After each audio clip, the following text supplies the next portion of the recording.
Um, so today we're going to talk about bubbles, and really, one of the things about bubbles is really they're a year-round delight. There should not be an excuse for bubbles. The excuse should be you have a bottle in your hand, and I've always said, certainly the French, they've promoted and produced sparkling wine for so long. I think it really comes down to the fact that they just need some good beverage that they can drink for breakfast, and then maybe again at lunch, and then maybe mid-afternoon, and then maybe dinner, and maybe after dinner, and right before bed, and it's all the same wine. And that would be their bubbles. But being the holidays, it just makes enjoying bubbles better. But it should not be reserved for bubbles. I think probably the one night that I rarely drink bubbles is New Year's Eve. I don't know why, it just is, but I enjoy it all the other days. But being the holiday, it is a fun time to enjoy all things sparkly. So today we're going to taste two wines, certainly different in flavor profile, definitely different in their production, and different in where they're produced. So I think we'll start maybe with the Saint Hilaire, the Blanquette de Lemieux. We'll begin with that one. So this is actually a fascinating bottle in and of itself, aside from being good bubbles. Champagne has largely taken credit for the region of Champagne has largely taken credit for sparkling wine in France. And it's often not known that Champagne didn't invent sparkling wine. They were brilliant at promoting it, and they do certainly make good sparkling wine, but they were not the first to produce it. Historically, the first record of sparkling wine actually came from the Abbey of Lemieux. And so this Saint Hilaire is a bottle from a region in the southwest corner. So yes, southwest corner of France, right along the Pyrenees, in the larger region of Languedoc-Roussillon. And sometimes Languedoc-Roussillon are combined. Other times it's just the Languedoc and the Roussillon. But it's a region that sits in the foothills of the Pyrenees, close-ish. Easy access certainly to the Mediterranean. And it's a wine that historically it came to be in Lemieux. The Benedictine monks there in the Abbey of Lemieux started producing this sparkling wine. And most people assume that sparkling wine was not invented, but really more discovered, because most of the processes that create sparkling wine are natural. Yeast consumes sugar, produces carbon dioxide and alcohol, and if you trap the carbon dioxide, it gives the wine a charge. It makes it sparkling. And so it is, like I said, it's probably not something they discovered, but something they discovered they liked. The sparkling wines of Lemieux actually predate Champagne by about 100 years. It was roughly the late 1600s that Champagne was, really kind of getting attention for their bubbles, but that was about 100 years after the Benedictine monks in Lemieux were producing this sparkler at the Abbey of Saint Hilaire. So this particular wine is really, it's different from Champagne. The region does not grow the same grapes. In fact, within the region of Lemieux, there are 4 subregions, and Blanquette de Lemieux is one of the subregions. By law, Blanquette has to be at least 90% of a grape that they grow primarily. I mean, it's really a grape that doesn't extend really further than the region of the Languedoc, but a white grape called Mauzac. And Mauzac is, so for the Blanquette de Lemieux, the base wine, the still wine that is made prior to the secondary fermentation, and we'll talk about that. But it has to be 90% Mauzac, and then it can split the difference. It can do all Chardonnay, it can do all Chenin Blanc. In this case, I believe it is actually 5% and 5%. So 5% Chenin, 5% Chardonnay. So there are other regions in the Languedoc that are able to produce Chardonnay, Chenin Blanc sparklers. But yeah, in the region of Blanquette, it has to be, by law, it has to be 90% Mauzac. So the way this wine is created is the grapes are harvested generally a little early. They do not want, I mean, if you have to deal with additional grape sugars, they either have to be left in the wine or they have to be fermented. And typically the goal in fermenting sparkling wine is about 12%. That seems to be kind of the sweet spot for sparkling wine. So if you want to produce a wine that hits at 12%, you probably have to pick the grapes a little bit earlier than you would if you were making a still wine that was just going to be a still wine. It wasn't going to be fermented further. So the grapes are picked on the early side. They are then made into a still wine. So the initial fermentation occurs where, again, sugars converted to alcohol and CO2, but the CO2 is not trapped. Then the wines are blended. And this is where a winemaker might say, well, you know, this vintage, the Chenin Blanc was better than the Chardonnay. By law, we have to use 90% Mauzac, but maybe the Chenin Blanc was a little better, maybe the Chardonnay was a little better. So they have the ability to adjust the blend for that final 10%. But they will then make a final blend of this still wine, and they will put it into a bottle, and they will put what's referred to as the dosage, and that's a little bit of a kind of a sweetness. I mean, it's usually sugar and a mixture of yeast, and they'll drop that into the bottle and they'll cork it, and that's where the secondary fermentation occurs. The bubbles are created inside the glass vessel, and then over time they dissolve into the liquid. So Blanquette de Lemieux is a wine made with that traditional method. I mean, today that's referred to either as method traditionnelle or method champenoise, but it refers to the old school way of a secondary fermentation in the bottle and not in a tank.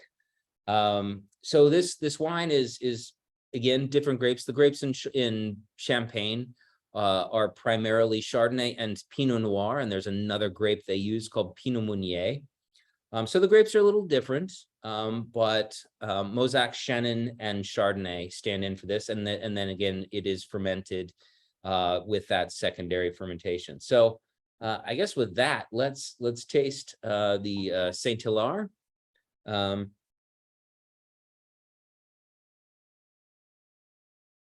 Yeah, I really like this wine a lot. It has I mean, you get kind of this chalky minerality. You can kind of smell this wet rock or even chalk. Not even a smell, it's sort of tactile in the back of your throat. And then some nice floral notes, some white flowers, apple, citrus, pear, those kind of flavors come to mind.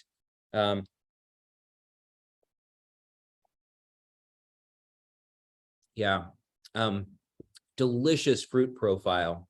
I mean, really nice, kind of transitions into almost like stone fruits, peaches or apricots, nectarines. But again, you still get that nice little floral note.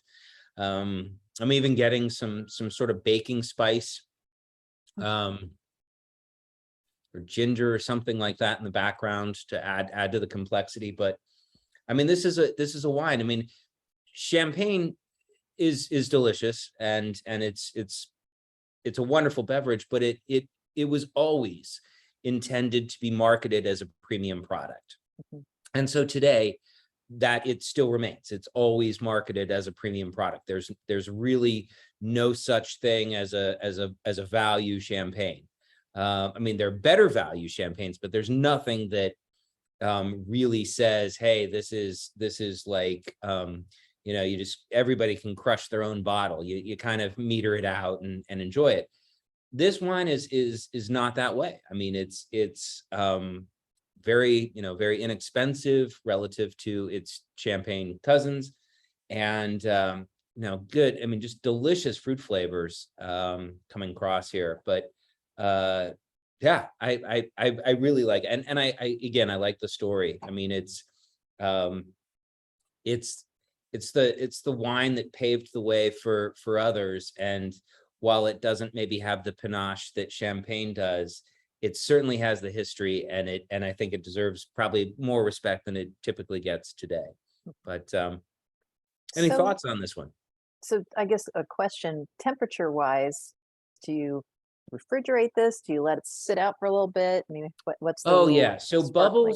bubbles in general, you want to, I mean, vintage champagne, for, you know, a bottle of champagne, say that's got, you know, 10 or 15 or 20 or more years on it, really does like a little bit warmer temperature. But for the most part, you know, the colder the bottle is when you open it, the longer the bubbles stay. That temperature kind of keeps the bubbles rather from leaving the suspension of the liquid. So cold, you know, definitely a good firm chill on your bubbles. But like I said, certain, you know, older vintages of champagne, older vintages of other sparkling wines, generally like a little bit warmer temperature, just because you notice more of the complexity that hopefully you've been, you know, the bottle has been creating over the years, and the consumer has been waiting for to enjoy. But yeah, this one can go, you know, just Pretty ice cold.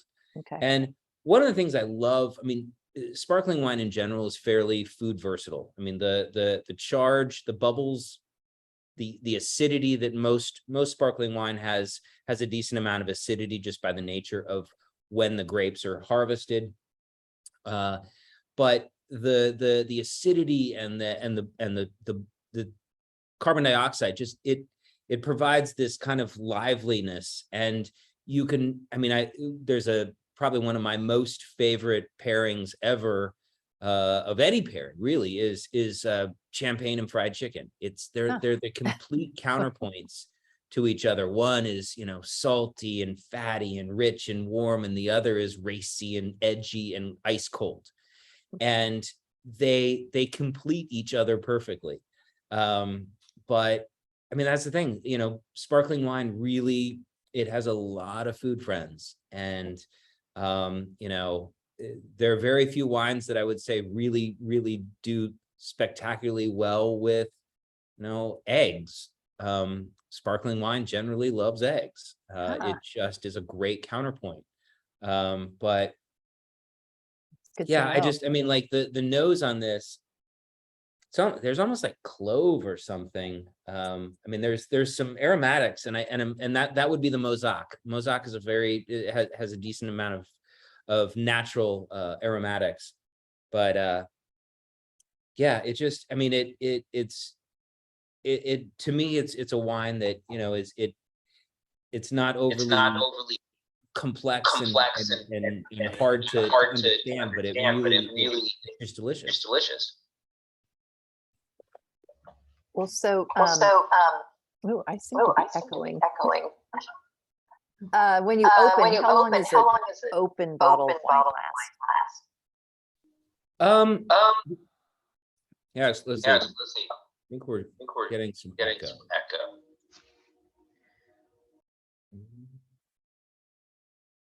Huh, okay. An open bottle, if it is kept cold, an open bottle will hold for a decent amount of time.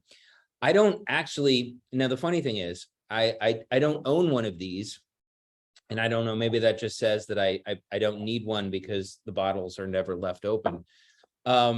But there is a device, and I know that you can get them on Amazon because all my sales guys love them, but it's there's a device that, you know, typically there's a product called VinVac that will vacuum out the air of your wine bottle, and it puts a little rubber bung into the, you know, where the cork would be. It replaces with the rubber bung, and you extract the air. There's a device that you can get on Amazon that has the kind of the wings. The cork sits down in the bottle, then the wings clamp down to right around this rim. It locks onto this, but instead of pumping the air out, it actually pumps it in. And so you can add pressure to the bottle to keep the bubbles trapped in the liquid. And those devices are pretty cool. But if you're not using one of those, any of the champagne closures that have the wings that clamp down, those are best. But yeah, I'm always impressed when my sales people bring these in, and I always mean to get one, and I don't own one myself. Own a lot of pointless wine gadgets, but not one that actually would be useful. But that is what I would recommend. Anyone have any comments on the flavors? Yes, we've had a call for comments for those of you who are sampling the bottles that Steve selected for this month. Any flavor notes? Feel free to post them in the chat. We can move on to the next one, and then maybe toggle back to the previous. So I have to open my bottle, just 1 second. I will say, while I am opening it, it sounds funny, but every year around this time, there are people who are injured by the cork shooting out the bottle. And so when you are opening a bottle of bubbles, don't let go of the cork. Twist the bottle, and then when it gets close, there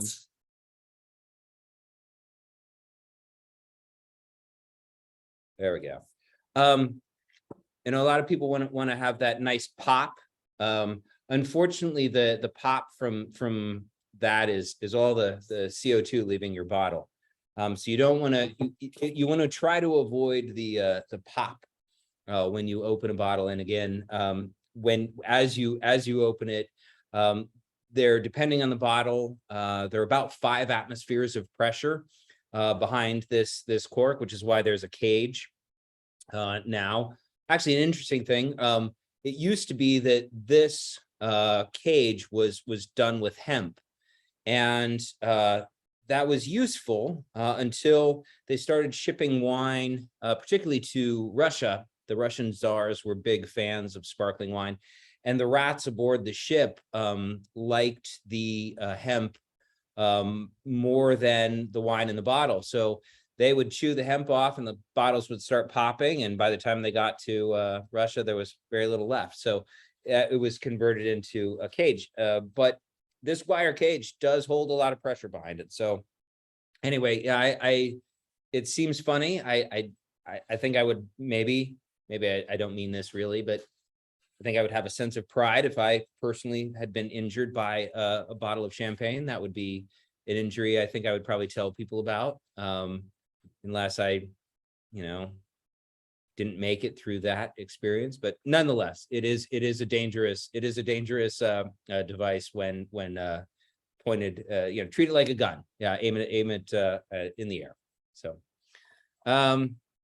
so this second one, different. So the first one, as we said, it is the bubbles are created inside each individual bottle. The Scarpetto Timido is not. It is created through a process that it's metodo italiano. I mean, it's mostly referred to as the Charmat method, but basically, instead of pressurizing the bottle in individually, it's the secondary fermentation occurs in a large tank, and then the bottles are bottled under pressure. So this is a project that I very much like. Scarpetta is a brand owned by a master sommelier in Boulder named Bobby Stuckey. And if you're ever in Boulder, I highly, highly, highly recommend you visit. Well, Bobby has several restaurants, but you will always, always, always see him on the floor at his restaurant Frasca, which is a northern Italian. I mean, it's actually the food and wines of Friuli in the northeast corner of Italy. So Scarpetta is a project that was started by Bobby Stuckey and his chef, Lachlan, and I can't remember his last name, but they largely Italian, northern Italian wines. The grape on this Rosé Vino Spumante is Pinot Nero. The Italians call it Pinot Nero. The French call it Pinot Noir, but it is 100% Pinot Noir, and it is fermented in a tank. Well, it's still, again, a still wine is made, and then the secondary fermentation occurs in a metal tank, and then it's bottled under pressure. But this I should point out on the bottle it says Rosé Vino Spumante Brut. And Spumante in Italy, there are really two kind of families of sparkling wine. There is the wine that is frizzante, which is technically it's about 3 atmospheres of pressure. It's what you would find in, say, a Moscato d'Asti. And then Spumante is the fully charged 5 atmospheres of pressure, or something similar to actually that Blanquette or Champagne, but more of a charge. So anytime you see Spumante, it means it has the fizziness of Champagne instead of the fizziness of Moscato. It's not frizzante, it is Spumante. So on the nose, Pinot Noir has a lot of strawberry, cherry, rose petal. Those notes are kind of in those kind of are buried in the DNA of the grape, and so it shows up in the wine. And this one, I mean, you certainly don't get any barrel component because it did not see any barrel. You do get a little bit of that minerality. This part of Italy is again in the mountain, foothills of the Italian Alps. So the soil is fairly complex, lots of rocks. And the growing climate for this is perfect. I mean, the days are warm, the nights are cold. So the ripening process takes a while. And you end up with these just really nice kind of sour cherry, strawberry. There's a little dustiness in that. I mean, kind of that not as chalky as the first one, but there's some nice minerality to that.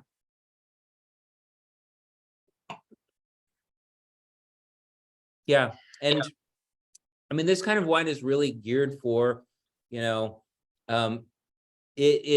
a picnic wine.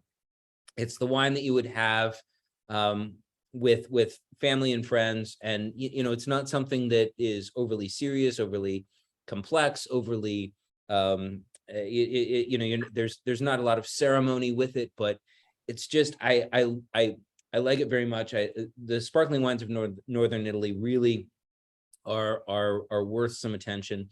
Prosecco as a style for a long time really kind of suffered because the great Prosecco producers were getting kind of mixed in with the not so great Prosecco producers. And today Prosecco has the Italian government has spent a lot of effort trying to regain that brand of quality in Northern Italian sparklers. And certainly there are not so great Italian Proseccos and sparkling wine.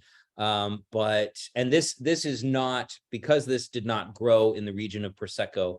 And actually they can use a little bit of Pinot Nero. They also have to use a grape called Galera. But this is representative of that sparkling wine, and the quality of Northern Italian sparklers really has increased significantly in the last, say, 5 to 10 years. Any questions on this one? There was a question a little bit ago about why is champagne so expensive? Is that just because of the sort of prestige behind it, or is there another reason? Well, there is a lot related to that. First of all, yeah, I mean, originally the region of Champagne was known not for sparkling wine, but for wool. And Champagne kind of evolved as a, if the wool farmers would, this time of year, maybe they would reach out to their biggest buyers and they would say, hey, we make this wine here, have a bottle. Thank you for buying all of our wool. And that kind of got the traction. And then, I apologize, I forget the date, but there was a coronation of French royalty that occurred in Champagne. And that's when they really decided, we should make this the kind of thing that only gets consumed at celebratory events. And they then, they continued. Really, Champagne has been brilliant at brand marketing. When the Eiffel Tower was unveiled, the grand opening, the only beverage that was served at that grand opening was champagne. And they have always taken advantage of, product placement and celebrity endorsement. If you have, a member of French royalty talking about your bubbles, that's pretty good. So there was always that. Champagne as a region, though, is really, really pretty small. They produce a lot of bubbles, and they're really good at gauging how much to produce, but standards are very high. In order for it to make it into a bottle of bubbles, it has to meet certain specifications. It seems sort of weird to Americans that the agriculture would be so heavily regulated, but it is a brand for them. And so if you're going to produce the brand, you have to respect the brand image. And so the standards are higher. There is not a lot of real estate. They have grown. The region of Champagne is larger than it was historically. There have been some new areas that have been added to the southern part of that region. But it really comes down to, why is it expensive? Because it does take a lot of time to make. There is a lot of manual interaction. The grapes are harvested by hand. The bottles are if it's true, in the region of Champagne, each individual bottle has to be handled multiple times in its life. It's not like the bottling line just, squirts liquid into a bottle and then it goes into a cardboard box and it goes off to market. The bottles actually, and unfortunately, I'm gonna grab just a still bottle of wine, but the bottles sit in a rack at an angle like this. So after the first still wine is made, it goes into the bottle, and they usually put a beer crown actually on it. And once the still wine is made, they will add the dosage, which is again a sugar slurry with a little bit of yeast. They'll put a beer crown on it and they'll invert it like this into a rack called a riddling rack. And then by hand, they will turn the bottle a quarter of a turn, maybe every week. There's a regiment that they will follow, but the bottle continues getting turned 1/4 of a turn, 1/4 of a turn, 1/4 of a turn. And over time, the yeast sediment makes its way all the way down to this part here. And the Madame Veuve Clicquot, who is famous for the champagne house, the widow took over her husband's champagne house and was a brilliant manager, brilliant leader, and actually discovered that if you freeze the neck of the bottle in it's basically just brine, but if you freeze it, you can turn it upside this, pop the beer crown, and the plug of yeast sediment shoots out the top, and you've just clarified that bottle. And then a little bit of wine is added, and the final cage is put on there. But that is the champagne method. So there are places now that will utilize what they're called gyro pallets, but you would have, say, an entire pallet of champagne that sits on a platform that a robotic arm moves around, and it does the same thing. But the most expensive champagne is still hand riddled, and so the amount of labor that goes into that bottle and the amount of time that has to be spent making it, because once it's made, it has to age, and that may be 3 years, it may be significantly longer. We're seeing bottles that are released right now that are already 10 years old. So for 10 years, a producer has had to wait for this bottle to go to market. So there is, the cost of champagne, it depends. I would say the fair price for a really good bottle of champagne, probably begins around $75 to $100, like a really good bottle. There are bottles that are much more expensive than that, unfortunately, for example, Veuve Clicquot. Veuve Clicquot, great producer, but that company has sold, and it is now owned by Louis Vuitton Moet Hennessy. And when something sells to a new owner, usually the new owner likes to get more than they paid for it. And LVMH has continued to raise prices on Veuve Clicquot and expand production. And it's a bottle that I think it retails for about $85 to $90 now. And I struggle with that, because I can find $80 to $90 bottles of bubbles that are, the amount of wine that Veuve Clicquot spills on the floor is about the total production of these wineries, and the quality is outstanding. So price and quality don't always correlate, but I will say there is some level of justification for the increased price of champagne, simply because it's a very small region. There's a lot of labor involved with producing it. And then there are other examples where it really is a luxury brand and you're paying for the brand. So hopefully that was a long answer, but hopefully that answered the question. Yeah, that is fascinating. I never would have known or guessed that Champagne was initially famous for wool. That's fascinating. Well, the reason for that, and then that is changing, but the reason for that is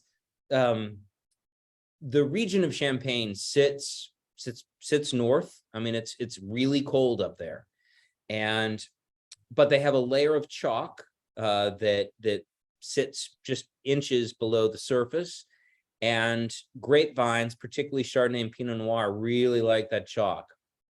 So the region of Champagne really wasn't capable of making a still Champagne. A still Chardonnay or a still Pinot Noir. They would be screaming high in acid, and nobody would want to drink them. They would be, the ripeness level of their grapes is not what you would ideally want.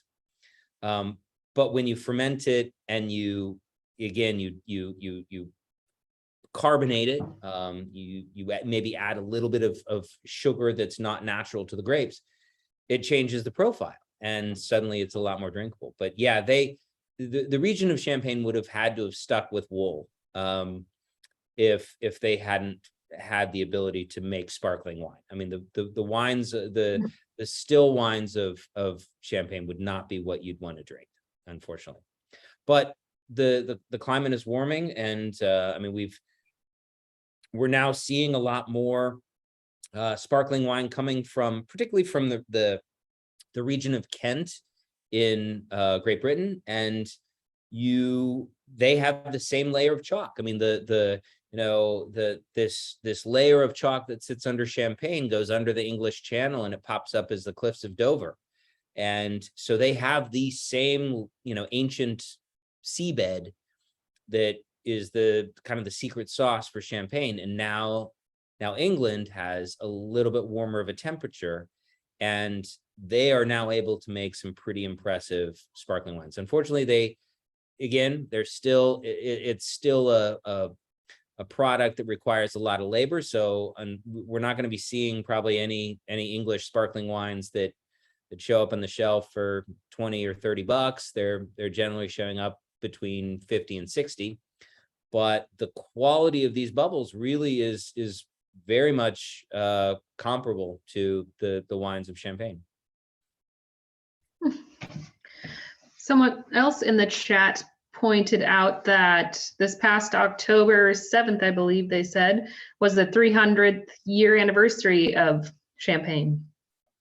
Oh, is that right? That could be. Unfortunately, Unfortunately, it blew on by. That actually so I want to say 6. Let's see. It's hard to figure out. I mean, like the monk Dom Perignon is credited. I want to say it was like 1580 or 1590, somewhere in there. No, that's not right. Yeah, no, 1680 or 1690 is when I think Dom Perignon was credited with discovering Champagne in Champagne. However, as I said, it's kind of, it seems odd that Benedictine monks south of Champagne, came up with this 100 years prior. And so my guess is the monks would chat amongst themselves and maybe share some advice on various things. But yeah, no, Champagne, I don't know whether there is actually a good, accurate, hard date that Champagne truly became Champagne. But the thing is, the business people of Champagne would be very remiss if they did not celebrate an anniversary, because, like I said, they definitely took. They were brilliant. They realized nobody else had taken credit for sparkling wine, so we did. And why do you have to have it at a birthday, at a graduation, at a coronation, at a wedding? Because we said you should. It's like, you guys are brilliant. So they are really. I mean, I think any business school student should probably do a case study on Champagne, because there's a lot to reveal. Yeah. And what do you think? There's been a little other side discussion in the chat. What are your thoughts on the sabering open a bottle of bubbles? I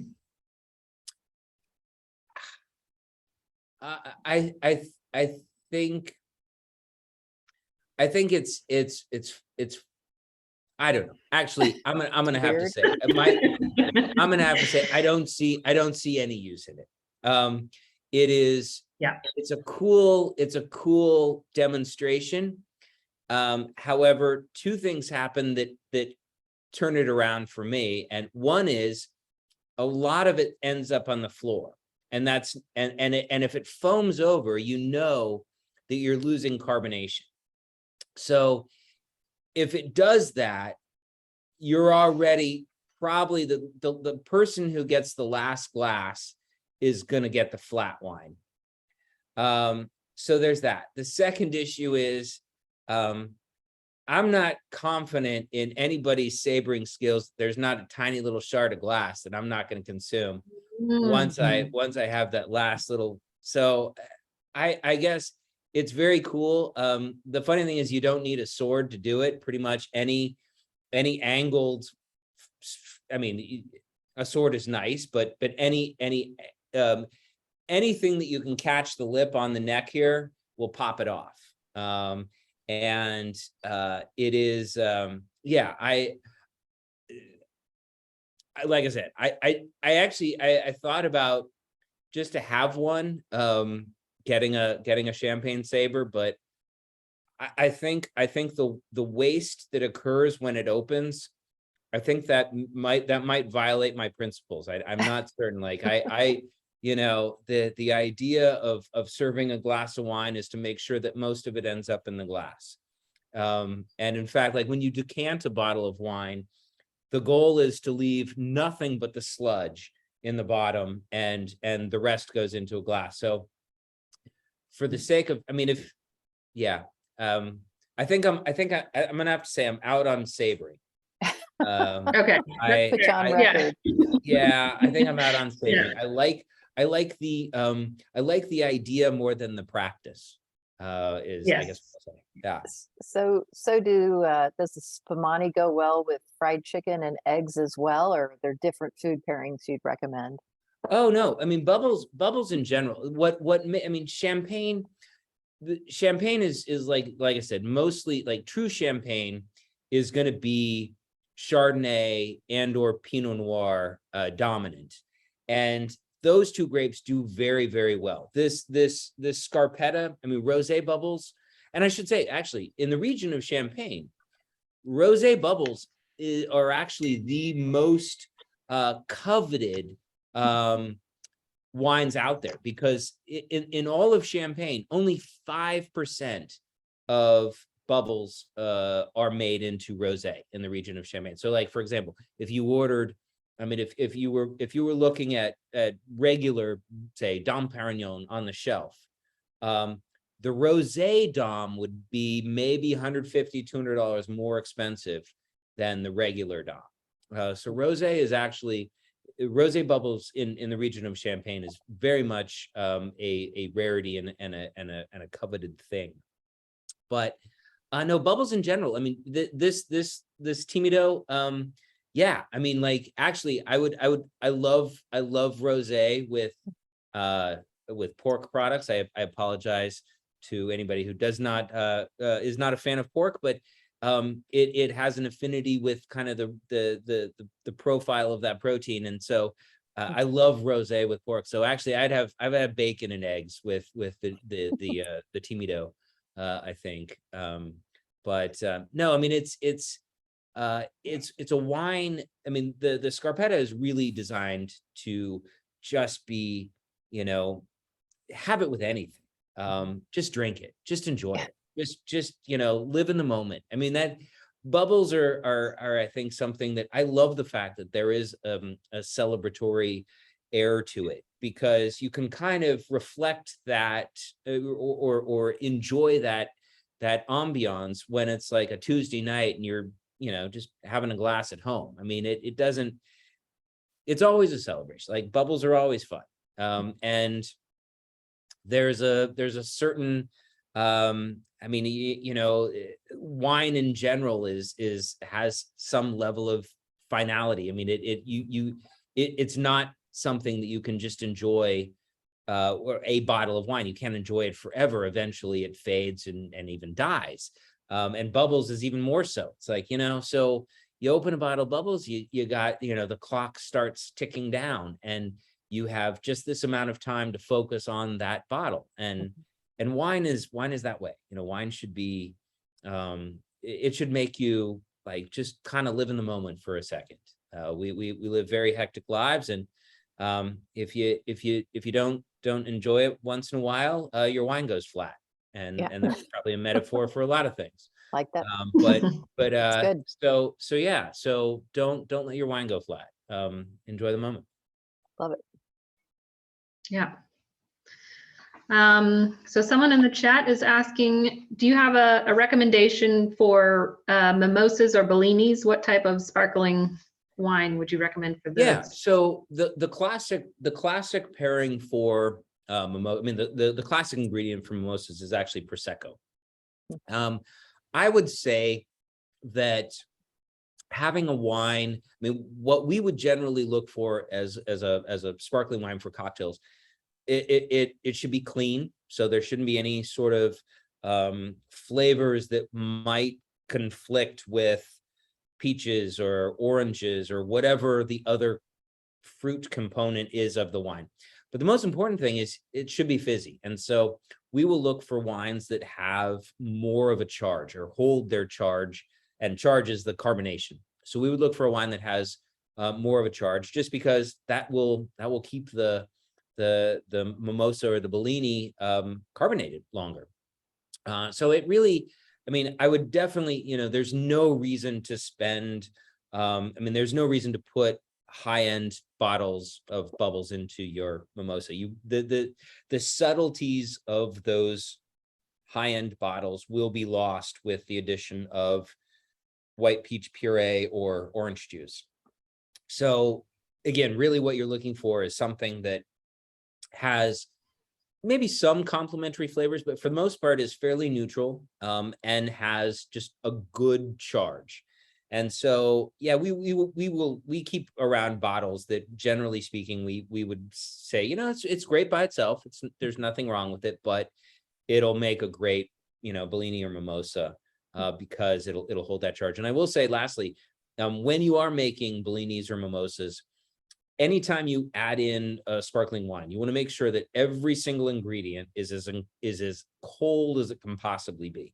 Because if you have, say, cold sparkling wine and you add in warmer orange juice or peach juice, that change in temperature is going to cause those bubbles to release, and your cocktail will go flat sooner. So you would just want to make sure that as you're mixing those, that the orange juice is ice cold, the peach juice is ice cold, the sparkling wine is ice cold, and that will hold it longest. But yeah, really the biggest characteristic of a good bottle is, for Bellinis and mimosas, is just something that holds that charge. It doesn't go flat.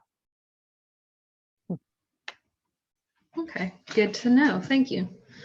We also had a question about red sparkling wines. Why are most of the sparkling wines that we see white rather than red?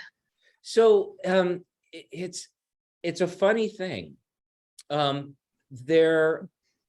In some respects, it may have to do with that red wines can get, like, at the end of the day, grapes are an agricultural product. And so if a winemaker can get more for the red wine than they can a red sparkler, there is less of incentive to put that product into a sparkling wine.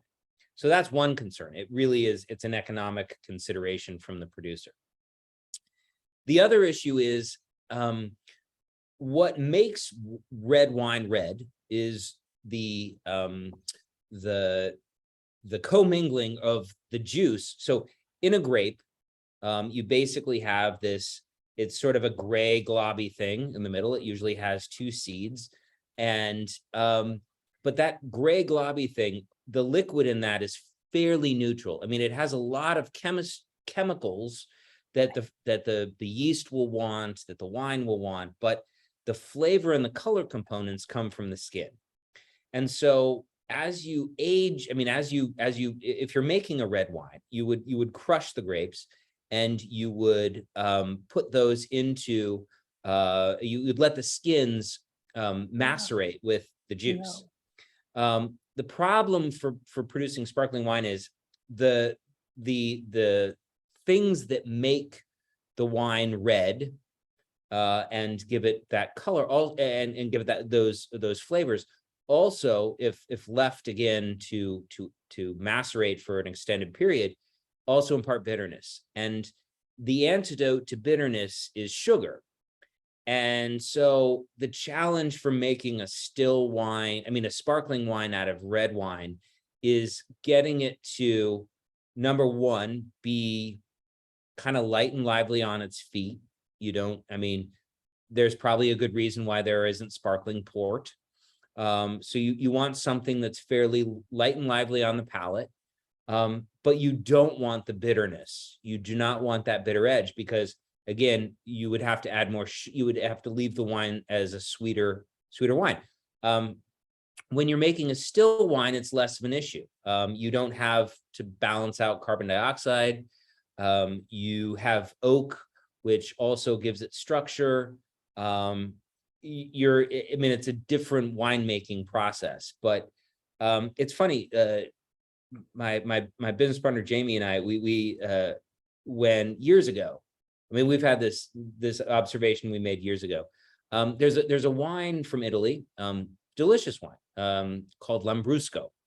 And Lambrusco is it is a red sparkling wine, but the grapes that are used are very thin-skinned. They don't impart a lot of bitterness. But it's funny, we've gone back and forth. When we first brought in Lambrusco to the store, they make it in a dry version, and they make it in an off-dry version, and we ordered in the dry version. And we brought it in and we tasted it. Like, it's just, I don't know. It seems like a red wine that went through secondary fermentation in a clumsy way. And then we tried the off-dry. So it's not sweet, but it has a little kiss of sweetness in the background. Then we still a good amount of acidity to balance it out. And it's like, yeah, that works. So I guess in general, red wine is harder to make. I mean, there's some sparkling Malbecs. There's some sparkling Shiraz from Australia, but unfortunately, it's just not a style that really works all the time. It's hard to make. It's better to make a wine that has minimal skin contact than extended. Okay, yeah, that is interesting to know, because I've had kind of that same experience with Lambrusco. Like, I've had some that are really tasty and some that I'm like, either too sweet or just tastes kind of flat. Yeah. Well, So, yeah. I will say, like, a slightly off dry Lambrusco and a sausage and mushroom pizza. It's probably one of the greatest things ever. I mean, it was funny. I had an employee years ago who lived in Brooklyn, and she worked in the city. And she, on Friday night, she's like, I had the same routine. She would, her husband worked in Brooklyn, so he didn't leave the city. I mean, he didn't go into the city, but she would leave the city, and the last subway stop, there was a wine shop, great little wine shop there. And she would grab a bottle of Lambrusco. She'd get back on the train, go under the river, pop up in Brooklyn, and then grab a pizza. And I was like, Lambrusco and pizza. She's like, oh my God, no, it's the greatest thing ever. And I'm like, because I had only had the dry versions of Lambrusco. And she's like, well, have you ever had a pizza with a Coke? Like, yeah. She's like, yeah, right. It works. If, like, it doesn't need to be bone dry, provided that it has, I mean, in the case of Coke, it's carbonation. That's what gives it the acid. I mean, well, there's also there's also added acid to Coke. See what it does to teeth. But it is, Lambrusco, like a slightly off dry Lambrusco and a sausage and mushroom pizza. It is truly sublime. I mean, those flavors, you taste more tomato, you taste the mushroom. I mean, it's really a Zen moment. But the dry style, I don't know why. I don't like dry Lambrusco. And there are very few, I mean, my most favorite wines are probably 98% dry. and there's some spectacular sweet and off dry things. I mean, love Sautern, and Trockenbauer Auslese from Germany, Tokai from Hungary. I mean, there's some amazing wines, but it is yeah, Lambrusco. I just like the sweeter version. It seems to work a little better just because of sparkling red wine. Just when it's not off dry, it seems like it's not. It was an accident. That seems weird. Sorry. Mhm. Well, and it looks like Jack has weighed in on what he likes. He likes sparkling wine with spicy food, South Asian, even Mexican and barbecue, and Oh, then yeah. also rich foods like game meat or fowl. Yes. So No, I mean, that's the great thing. I wonderful. mean, sparkling wine, by the way, thank you for the eggnog. And Jack will know that. Anyway, yeah, no, that's the great thing about sparkling wine. I mean, it really, I mean, if you're really interested in exploring it, you will find, I mean, like another thing, like vintage champagne and popcorn with Parmesan and black pepper. Like, Okay. that is phenomenal. Like, who would have thought, like, movie theater, even, I mean, actually even movie theater popcorn with sparkling wine. And there are ways of getting sparkling wine into the movie theater. We can talk about that in another I class. can teach you how to do that. But no, I mean, the salty, I mean, again, look for contrasting things. You take salty and fried and rich and spicy, and you pair it with something that's the opposite of that, and now you've got that contrast. But yeah, there are really very few foods. I mean, God, I mean, I could go on and on about just the weirdest things. I mean, champagne and French fries, champagne and calamari. I mean, really, again, anything fried. Fried chicken is probably, fried chicken is one of my most favorite. If you ever want to like blow the doors off on champagne, get some great bottles of champagne and some Stroud's fried chicken and just tear into it.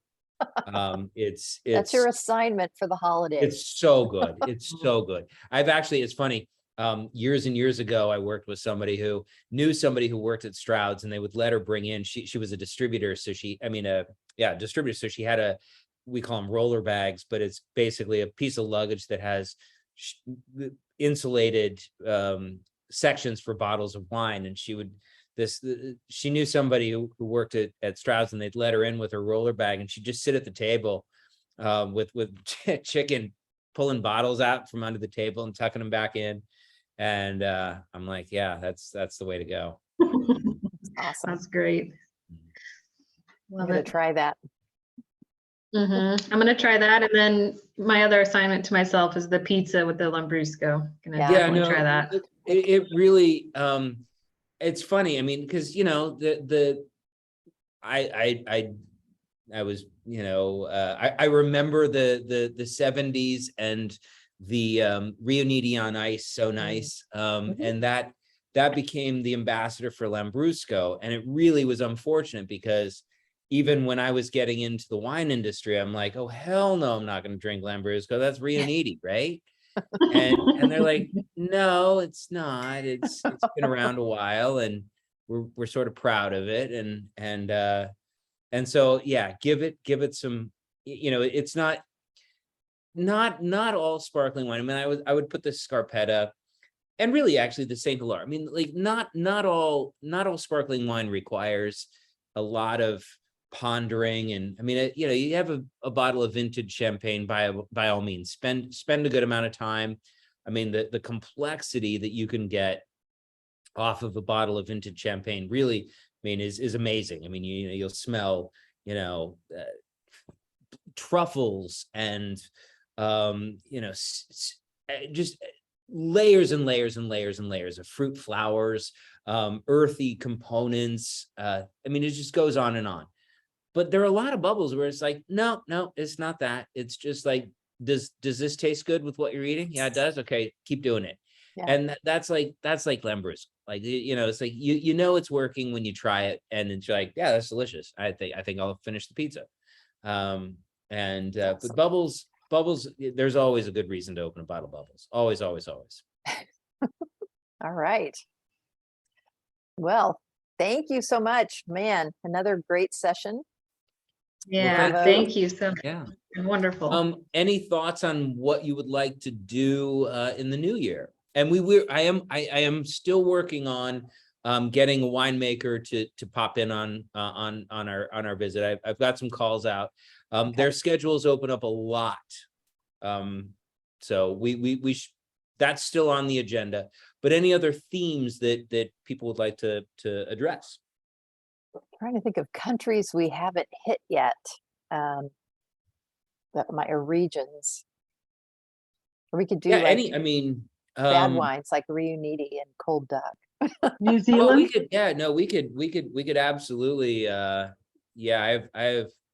it's funny, there's, you kind of have to do it in a blind tasting setting, but there's a Chardonnay tasting I love doing where we'll have maybe 6 or 7 Chardonnays from great regions around the world. And then I put in something from the bargain section on the grocery store line. And, it's funny. People realize that it's like, yeah, so that's marketed as Chardonnay. Now, of the last, 6 wines that all seem to have a thread woven through them. Is there any thread left on that one? It's like, no, it's like it's standalone. And I know that's why you don't drink it. But that has to be done blind because you can't do that. But So we've got New Zealand, South Africa. I know we've done some South African stuff. And have we you know done what? New We Zealand? haven't done New Zealand. We could do New Zealand That'd because be fun. there's I would love, and I'll have to Ooh, look. East Europe. That'd New be fun Zealand too. does some really, really cool Pinot Noir, and it's more expensive, but I mean it is expensive like all Pinot Noir typically is. Yeah, let me see about that. I did see somebody mention Eastern Europe. I would love to do Eastern Europe. The challenge is there's not a lot available at the moment. Okay. We get a little bit from Slovenia. We get Czechoslovakia, but not a lot. I think probably Hungary might be one area that we could do. Yeah, I'll have to. Yeah, Eastern Europe. I mean, like the wines of Georgia are spectacular. Unfortunately, the closest that I've come to any Georgian wines was a grape called Arkatsiteli, which is grown by a producer in the Finger Lakes. We just don't get any, unfortunately, any. These Eastern Europe is still a challenge. Well, and then actually, I know for places that do get more Eastern European wines, they are struggling because a lot of them have to ship on the Black Sea, and they're with Distribution issues. Yeah, there's some, how badly do you want your wine? There's a limited amount of wine coming off the Black Sea right now. Well, lots of options. We can kind of cook on each one and see what surprise we can. Yeah, our no, hat for January. I mean, there's wine is one of those things where it's always an exploration. And so I'll look to see what I can find as far as new, interesting things. The good thing is in the next 3 months, we will see a whole new wave of wine because we typically will start seeing suppliers and distributors want to move their wine and get it into market by, say, February or March. So we should see some new opportunities. Well, we've gotten some other suggestions in the chat, so I will compile all those and send them your way, and then absolutely decide. So, all right. Well, thank you. We're a little over time. Sorry about that, but it's been another amazing Amazing session. Thank you, Oh. Steve. Thank you. Thank you. And Yeah. have a wonderful holiday and enjoy friends and family and good wine. It's wine is supposed to kind of get us into a place where we think about kind of the moment. And so live in the moment. Love it. All All right. right. Thank you so much. Thank you. Be Thank well. you. Go get your fried chicken. Right. Absolutely. Order your pizzas.